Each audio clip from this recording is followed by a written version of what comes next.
everyone. In this presentation, we will be seeing what is meant by cross coverage in System Verilog. So, we will be covering these concepts in this presentation.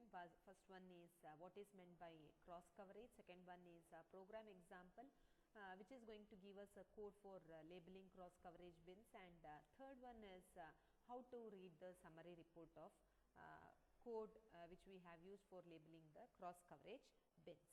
So, first let us start with what is meant by cross coverage in System Verilog. It is one of the most important feature in System Verilog that allows us to measure the coverage of combinations of different coverage points. This is especially useful in verification in order to ensure that all the possible scenarios of interest are being tested. The cross coverage is specified using the cross construct, which combines two or more coverage points or variables. Next we will be seeing one of the codes is used for labeling the bins. So, this is the code which I have displayed over here. So, here you can see the two variables, that is A as well as B. The width is 3 down to 0, which is in the form of bit representation. So, A and B are 4-bit variables in this case. A and B are declared as 4-bit wide variables. These will be the variables for which we want to measure coverage over here. Next is the cover group definition part. So, you can see a line over here which is cover group CG at pause edge of clock. So, a cover group is named as CG, which is defined something like this. So, the cover groups are used to define the coverage points and the cross coverage. At pause edge of clock is going to specify that the cover group will sample on the positive edge of the clock signal CLK. Next we have the coverage points. So, here you can see C1 as well as C2 are the coverage points for variables A as well as B respectively. Each coverage point is having a bin which is defined for all the possible values of A and B. So, in this particular example, say it is defined from a value of 0 to 15. So, this C1 and C2 here are nothing but the coverage points for variable A as well as variable B. Next you can see something called as C1 cross C2 here. So, C1 cross C2 is nothing but cross coverage of C1 as well as C2. Then you have bins cross underscore bins. So, here this line is going to create a bin for all the combination of C1 as well as C2 coverage points. Next part you have is instantiation and sampling part, that is initial block what you can find over here. An instance of the cover group say CG here is created using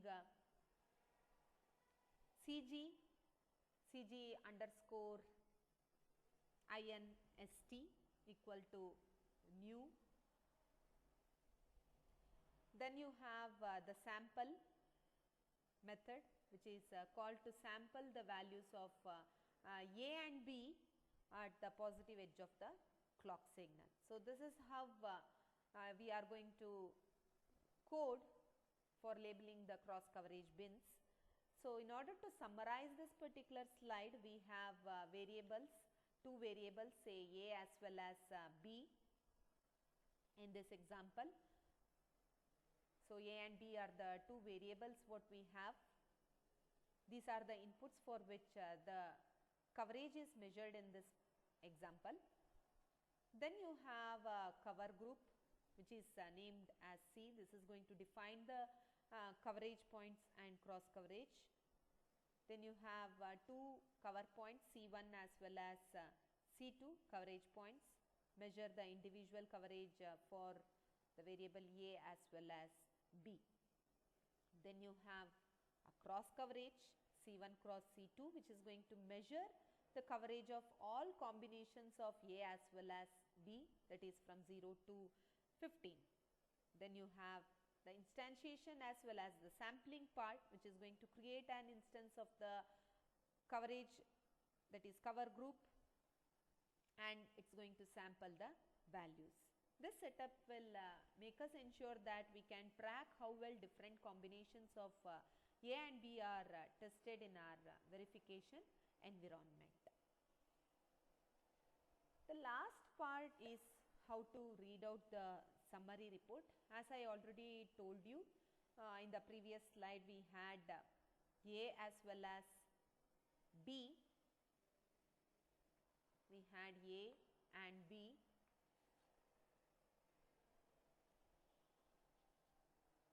Which were of 4-bit variable type. Then you had C1 and C2 coverage point.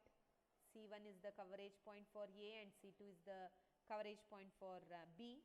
Then finally you had C1 cross C2, that is the cross coverage of C1 and C2 with bins labeled as cross underscore bins.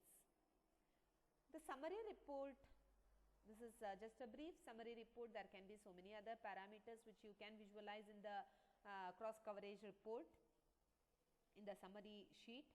So in this particular example, I have shown you the summary report for cross coverage, which is included with the total number of bins, the number of bins that are hit, and the percentage of coverage.